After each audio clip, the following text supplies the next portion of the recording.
بسم اللہ الرحمن الرحیم۔ حضرت خلیفۃ المسیح الاول رضی اللہ تعالیٰ عنہ کے مبارک دور کی چند جھلکیاں از میم احمد میم سین۔ روزنامہ الفضل انٹرنیشنل، ہفتہ 14 اکتوبر 2023۔ قدیم سے سنت اللہ یہی ہے کہ جب بھی کسی قوم میں بگاڑ پیدا ہوتا ہے اور زمانے میں ظہر الفساد فی البر والبحر کی گونج پیدا ہوتی ہے تو اللہ تعالیٰ اپنے مقربین کو قوم کی اصلاح کے واسطے مبعوث فرماتا ہے، اور خدا تعالیٰ کے مقربین کی صداقت کی ایک دلیل ان کی بیان کردہ پیشگوئیوں کا پورا ہونا ہے۔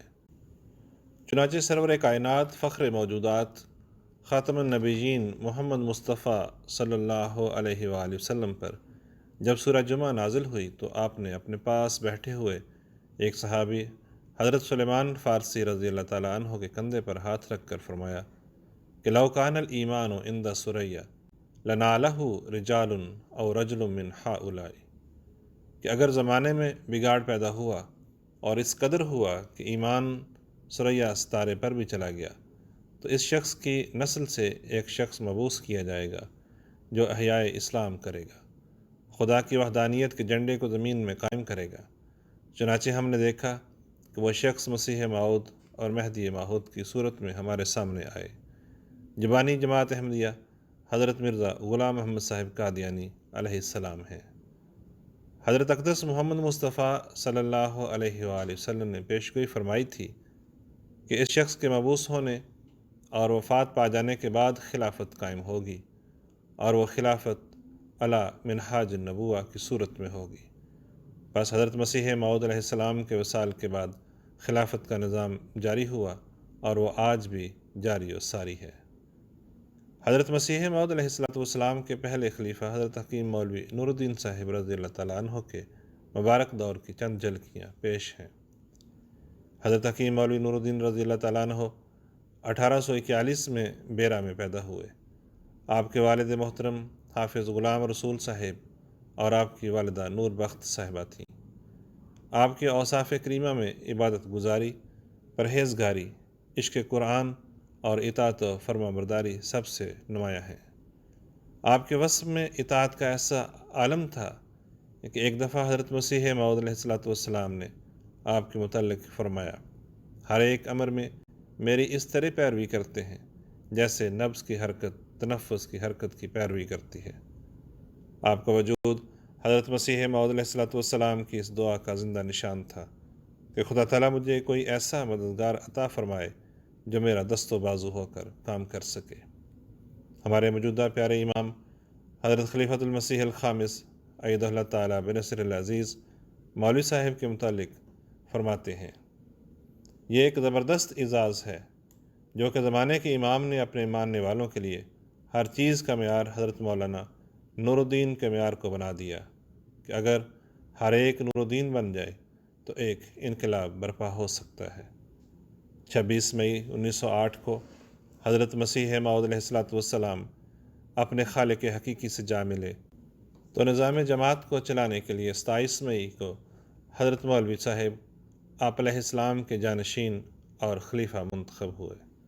چنانچہ مولوی صاحب نے درج ذیل الفاظ میں تمام جماعت سے بیعت لی، اشہد اللہ الہ الا اللہ وحدہ لا شریک لہ واشہد ان محمدً عبدہ و رسولہ، 3 دفعہ دہرایا گیا۔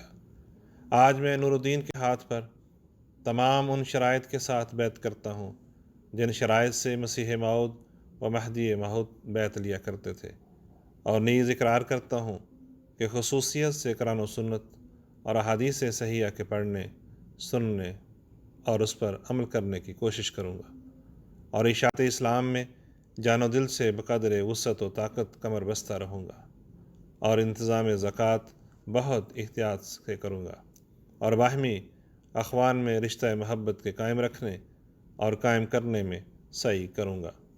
استغفر اللہ ربی من کل ذنب واتوب الیہ، 3 دفعہ۔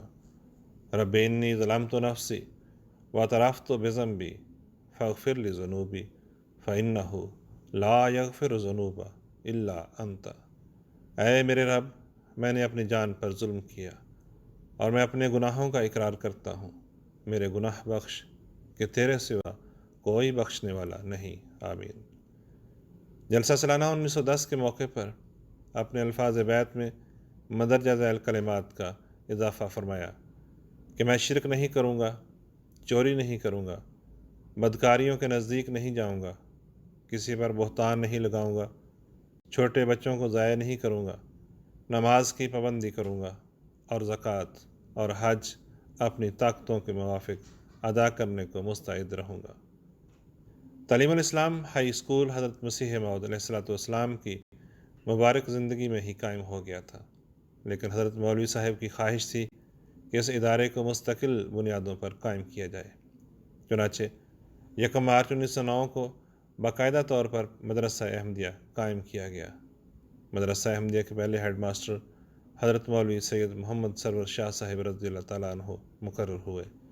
پھر اس ادارے کی باغ ڈور حضرت مرزا بشیر الدین محمود احمد صاحب رضی اللہ تعالیٰ عنہ کے ہاتھ میں دے دی گئی۔ حضرت مولوی صاحب رضی اللہ تعالیٰ عنہ کو قرآن کریم سے بہت عشق تھا۔ آپ خلافت سے پہلے بھی ہر روز قرآن کا درس دیا کرتے تھے۔ آپ کے تفسیری نکات پر مشتمل کتاب حقائق الفرقان کے نام سے چھپی ہوئی ہے۔ آپ رضی اللہ تعالیٰ عنہ کے دور مبارک میں انگریزی ترجمہ قرآن کا کام آپ ہی کے زیر نگرانی شروع ہوا تھا، جس کی تکمیل حضرت خلیفۃ المسیح الثانی رضی اللہ تعالیٰ عنہ کے عہد مبارک میں ہوئی۔ آپ کے دور مبارک میں مسجد نور اور نور ہسپتال کی تعمیر ہوئی۔ اسی طرح مسجد اقصیٰ میں توسیع بھی کی گئی۔ آپ کے عہد مبارک میں اخبار نور، اخبار الحق، رسالہ احمدیہ، احمدی خاتون اور اخبار پیغام صلح جاری ہوئے۔ 18 جون 1913 کو الفضل جاری کیا گیا، جس کو آج ہم جدید ٹیکنالوجی کے ذریعے دنیا کے ہر کونے میں بیٹھ کر پڑھ سکتے ہیں۔ اللہم زد فزد۔ 18 نومبر 1910 کا دن پوری جماعت کے لیے بہت تکلیف دہ دن تھا، جب حضرت مولوی صاحب رضی اللہ تعالیٰ عنہ گھوڑے پر سوار تھے کہ آپ گر پڑے۔ آپ کے ماتھے پر سخت چوٹ آئی تھی، جس کی وجہ سے چند ماہ آپ علیل رہے۔ کسی بھی جماعت یا گروہ کے سچا ہونے کی ایک نشانی یہ ہوا کرتی ہے کہ وہ دن بدن ترقی کرتی ہے۔ دشمن خواہ کتنا ہی ایڑی چوٹی کا زور لگا لے، مگر وہ جماعت ترقی کی منازل طے کرتی چلی جاتی ہے۔ چنانچہ حضرت خلیفۃ المسیح الاول رضی اللہ تعالیٰ عنہ کے عہد مبارک میں جماعت کی ترقی کا ایک نیا باب کھلا، جس کے نتیجے میں انگلستان میں پہلا بیرونی مشن قائم ہوا اور حضرت چودھری فتح محمد سیال صاحب رضی اللہ تعالیٰ عنہ کو بطور مبلغ لندن بھجوایا گیا۔ چونکہ یہ عہد مبارک خلافت احمدیہ کی عمارت کو قائم کرنے کے لیے بطور پہلی اینٹ کے تھا، اس لیے آپ کے عہد میں دشمنوں نے ہر طرح سے حملے کیے، مگر سنت اللہ یہی ہے کہ خدا کی تقدیر ہی غالب آیا کرتی ہے، اس لیے دشمن جماعت کا بال بھی بیکا نہ کر سکا۔ دشمن تو آج بھی جماعت کی مخالفت میں سر توڑ حملے کر رہا ہے، مگر جماعت احمدیہ خدا تعالیٰ کے فضل سے اور خلافت احمدیہ کے طفیل دن دگنی رات چگنی ترقی کرتی چلی جا رہی ہے۔ اس بات کا ثبوت یہ ہے کہ آج جماعت احمدیہ 213 سے زائد ممالک میں پھیل چکی ہے اور دنیا کے ہر کونے میں خلیفۃ المسیح کی دعاؤں کی بدولت اسلام احمدیت کا جھنڈا بلند ہو رہا ہے۔ حضرت مسیح موعود علیہ السلام نے آپ کے بارے میں یہ شعر تحریر فرما کر حضرت مولوی صاحب رضی اللہ تعالیٰ عنہ کی اعلیٰ صفات کو امر فرما دیا۔ چے خوشبو دے اگر ہر ایک ز امت نور دیں بودے، ہمیں بودے اگر ہر دل پر از نور یقین بودے۔ آواز نعیم احمد باجوہ۔